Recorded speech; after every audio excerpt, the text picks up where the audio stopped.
شروع اللہ کا نام لے کر جو بڑا مہربان نہایت رحم والا ہے۔ نون، قلم کی اور جو کچھ لکھنے والے لکھتے ہیں اس کی قسم کہ اے پیغمبر صلی اللہ علیہ وآلہ وسلم، تم اپنے پروردگار کے فضل سے دیوانے نہیں ہو، اور بے شک تمہارے لیے بے انتہا اجر ہے، اور یقیناً تم اخلاق کے اعلی مرتبے پر ہو۔ سو ان قریب تم بھی دیکھ لو گے اور یہ کافر بھی دیکھ لیں گے کہ تم میں سے کون دیوانہ ہے۔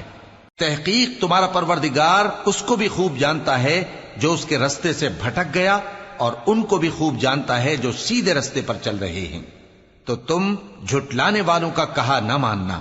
یہ لوگ چاہتے ہیں کہ تم نرمی اختیار کرو تو یہ بھی نرم ہو جائیں، اور کسی ایسے شخص کے کہے میں نہ آ جانا جو بہت قسمیں کھانے والا ہے، ذلیل ہے، شرارت سے اشارے کرنے والا، لگائی بجھائی کرنے والا، مال دینے میں بڑا بخیل، حد سے بڑھا ہوا بدکار، سخت خو اور اس کے علاوہ بدذات ہے، اس سبب سے کہ مال اور بیٹے رکھتا ہے۔ جب اس کو ہماری آیتیں پڑھ کر سنائی جاتی ہیں تو کہتا ہے کہ یہ اگلے لوگوں کے افسانے ہیں، ہم ان قریب اس کی اونچی ناک پر داغ لگائیں گے۔ ہم نے ان لوگوں کی اسی طرح آزمائش کی ہے جس طرح باغ والوں کی آزمائش کی تھی، جب انہوں نے قسمیں کھا کھا کر کہا کہ صبح ہوتے ہوتے ہم اس کا میوہ توڑ لیں گے، اور انشاءاللہ نہ کہا۔ سو وہ ابھی سو ہی رہے تھے کہ تمہارے پروردگار کی طرف سے راتوں رات اس پر ایک آفت پھر گئی، تو وہ ایسا ہو گیا جیسے کٹی ہوئی کھیتی۔ پھر جب صبح ہوئی تو وہ لوگ ایک دوسرے کو پکارنے لگے کہ اگر تم کو کاٹنا ہے تو اپنی کھیتی پر سویرے ہی جا پہنچو۔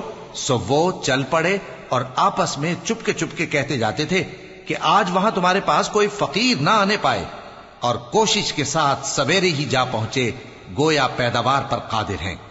پھر جب انہوں نے باغ کو دیکھا تو ویران، کہنے لگے کہ ہم رستہ بھول گئے ہیں، نہیں بلکہ ہم بے نصیب ہو گئے۔ ایک جو ان میں سمجھدار تھا بولا، کیا میں نے تم سے نہیں کہا تھا کہ تم تسبیح کیوں نہیں کرتے؟ دوسرے کہنے لگے کہ ہمارا پروردگار پاک ہے، بے شک ہم ہی قصوروار تھے۔ پھر لگے ایک دوسرے کی طرف رخ کر کے ملامت کرنے، کہنے لگے ہائے شامت، ہم ہی حد سے بڑھ گئے تھے، امید ہے کہ ہمارا پروردگار اس کے بدلے میں ہمیں اس سے بہتر باغ عنایت کرے۔ ہم اپنے پروردگار کی طرف رجوع کرتے ہیں، دیکھو عذاب یوں ہوتا ہے، اور آخرت کا عذاب سب سے بڑھ کر ہوگا، کاش یہ لوگ جانتے ہوتے۔ پرہیزگاروں کے لیے ان کے پروردگار کے ہاں نعمت کے باغ ہیں۔ کیا ہم فرما برداروں کو نافرمانوں کی طرح نعمتوں سے محروم کر دیں گے؟ تمہیں کیا ہو گیا ہے؟ کیسی تجویزیں کرتے ہو؟ کیا تمہارے پاس کوئی کتاب ہے جس میں یہ بات پڑھتے ہو کہ جو چیز تم پسند کرو گے وہ تم کو ضرور ملے گی؟ یا تم نے ہم سے قسمیں لے رکھی ہیں جو قیامت کے دن تک چلی جائیں گی کہ جو کچھ تم طے کر لو گے وہ تمہارا ہوگا؟ ان سے پوچھو کہ ان میں سے کون اس کا ذمہ لیتا ہے؟ کیا اس قول میں ان کے کچھ شریک ہیں؟ اگر یہ سچے ہیں تو اپنے شریکوں کو لے آئیں۔ جس دن پنڈلی سے کپڑا اٹھا دیا جائے گا اور کفار سجدے کے لیے بلائے جائیں گے، پھر وہ سجدہ نہ کر سکیں گے، ان کی آنکھیں جھکی ہوئی ہوں گی اور ان پر ذلت چھا رہی ہوگی، حالانکہ پہلے اس وقت سجدے کے لیے بلائے جاتے تھے جبکہ وہ صحیح و سالم تھے۔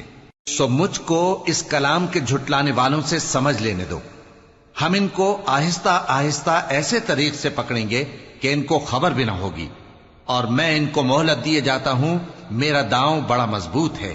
اے نبی، کیا تم ان سے کچھ معاوضہ مانگتے ہو کہ ان پر تاوان کا بوجھ پڑ رہا ہے، یا ان کے پاس غیب کی خبر ہے کہ اسے لکھتے جاتے ہیں؟